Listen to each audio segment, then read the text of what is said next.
wabarakatuh. Waalaikumsalam warahmatullahi wabarakatuh. Selamat pagi anak-anak. Pagi Ibu. Gimana nih kabarnya? Alhamdulillah sehat.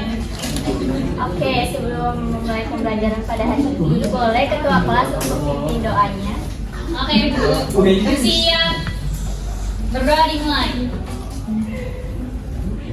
Berdoa selesai. Memberi salam. Assalamualaikum warahmatullahi wabarakatuh.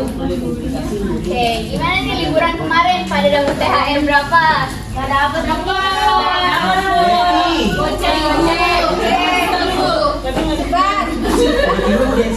Oke, pada pembelajaran hari ini kita akan membahas mengenai mobilitas sosial.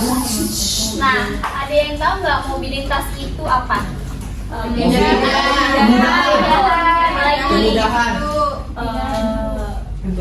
Jadi orang miskin jadi kaya, yang kaya jadi miskin.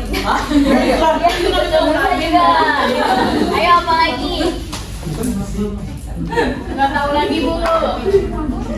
Nah, sebelum kita bahas lebih lanjut, di sini ada tujuan pembelajaran. Nah, boleh nih aku dibaca tujuan pembelajaran. Oke, ada beberapa tujuan diantaranya. Yang pertama itu peserta didik dapat mendeskripsikan pengertian mobilitas sosial. Peserta didik dapat menyebutkan bentuk-bentuk mobilitas sosial. Peserta didik dapat menyebutkan faktor pendorong dan faktor penhambat mobilitas sosial. Nah, betul ya. Jadi pada hari ini kita akan membahas mengenai pengertian, bentuk-bentuk, dan juga faktornya. Nah, tadi kan Ibu udah nanya nih tentang mobilitas. Nah, kalau mobilitas sosial itu ada yang tahu nggak apa? Perpindahan sosial, bukan? Betul. Jadi mobilitas sosial adalah perpindahan status sosial yang dimiliki seseorang atau kelompok ke status sosial yang lainnya dalam masyarakat. Nah, mobilitas itu bisa dipengaruhi oleh kayak pendidikan, kekuasaan, kekayaan, ataupun hubungan sosial. Nah, selanjutnya itu ada bentuk-bentuknya. Nah, di sini ada 4 bentuk. Yang pertama ada horizontal, ada vertikal, ada antar generasi, dan juga intragenerasi. Nah, kita bahas yang nomor 1 dulu.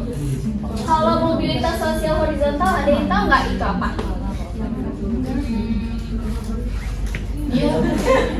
Horizontal kan lurus ya Bu. Berarti sama aja gitu.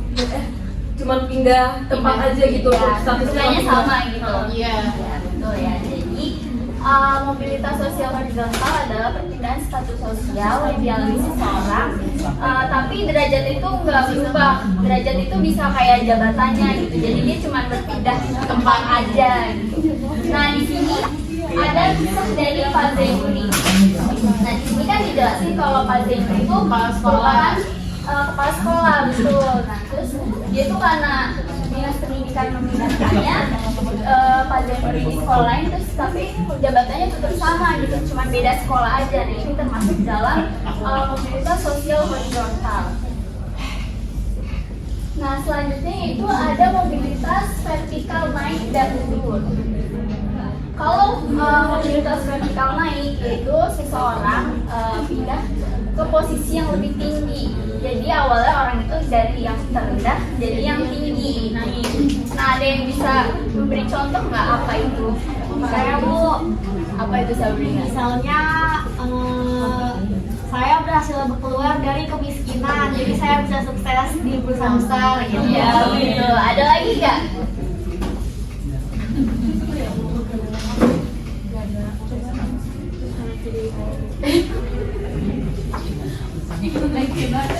Ayo, ada lagi nggak contoh dari vertikal naik? Dari petani jadi presiden. Iya, betul, bisa juga. Nah, kalau misalkan vertikal turun itu kebalikannya dari vertikal naik. Jadi seseorang itu dari yang awal posisinya tinggi jadi ke yang rendah. Nah, ada yang bisa contoh lagi nggak? Saya Bu, Apa? pegawai yang turun jabatan. Iya, betul, bisa juga. Ada lagi nggak? Saya jadi bangku. Misi penama Bu. Nah, selanjutnya di sini ada sejarah politik Pak Jokowi. Nah, menurut kalian ini termasuk dalam mobilitas vertikal apa? Naik. Kenapa naik? Dari wali kota, gubernur, presiden. Iya, Tapi kalau dia jadi rakyat biasa, udah lagi turun, udah lagi Menjelaskan ya, Nah, dari tahun 2005 sampai 2019 Pak Jokowi itu mengalami mobilitas vertikal naik. Wow. sekarang merosot banget.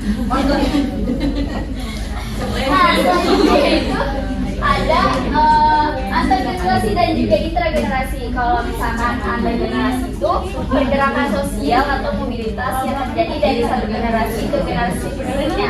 Nah, contohnya misalkan uyut kalian nih lulusannya SD, terus nenek kalian lulusannya SMP, terus orang tua kalian lulusannya SMA, terus kalian sarjana. Nah, dalam generasi di keluarga kalian kan mengalami peningkatan. Iya. Nah, itu termasuk dalam mobilitas sosial antar generasi. Nah, terus kalau misalkan mobilitas intergenerasi adalah perpindahan kedudukan sosial yang terjadi pada generasi yang sama. Nah, misalkan ya, contohnya, misalkan kamu ini sekarang kelas 7. Ya. Terus karena kamu ini anaknya pinter lah, terus nah iya betul, jadi kamu ikut program akselerasi tau kan. Nah, pada saat kenaikan kelas, kalau anak aksel kan langsung ke kelas 9.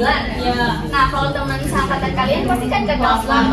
Nah, gitu. Jadi itu tuh termasuk dalam mobilitas sosial intragenerasi. Nah, selanjutnya ada faktor pendorong dan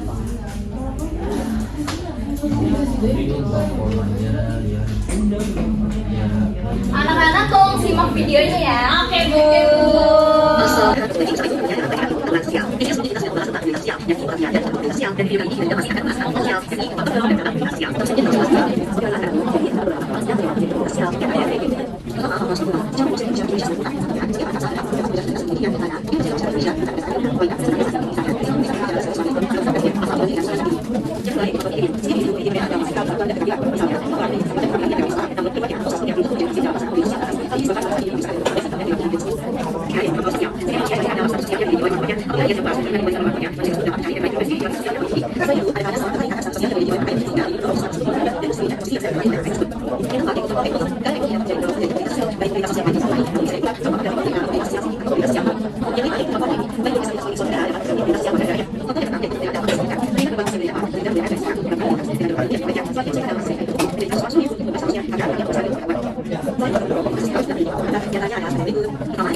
Ini adalah yang maju per individu ya. Oke, Bu. Yang maju dapat hadiah. Iya.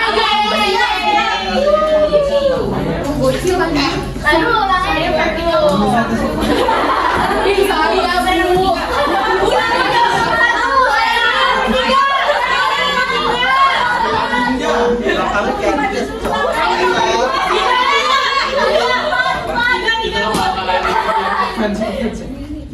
Oke, apa tuh?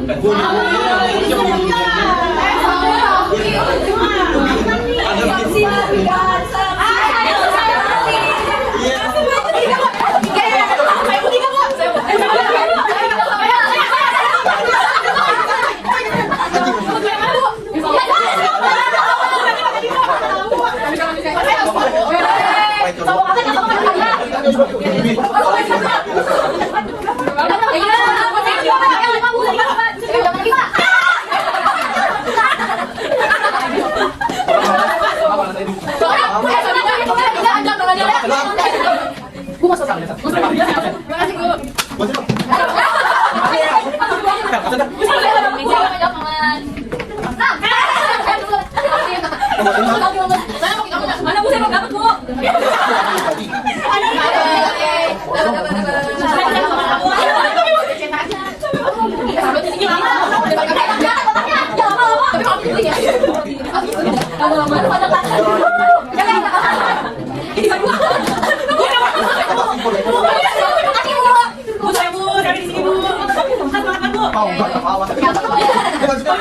Oke, jadi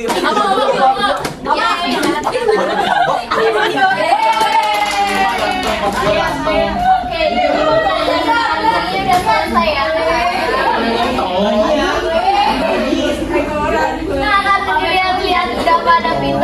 udah pada paham. Ya, ini minggu depan kita ulangan harian ya. Ya Allah, Bu. Oke, karena pembelajaran sudah selesai boleh. Lu belakang-belakang. Bersih ya. Kalau buat minum. Berdoa dimulai.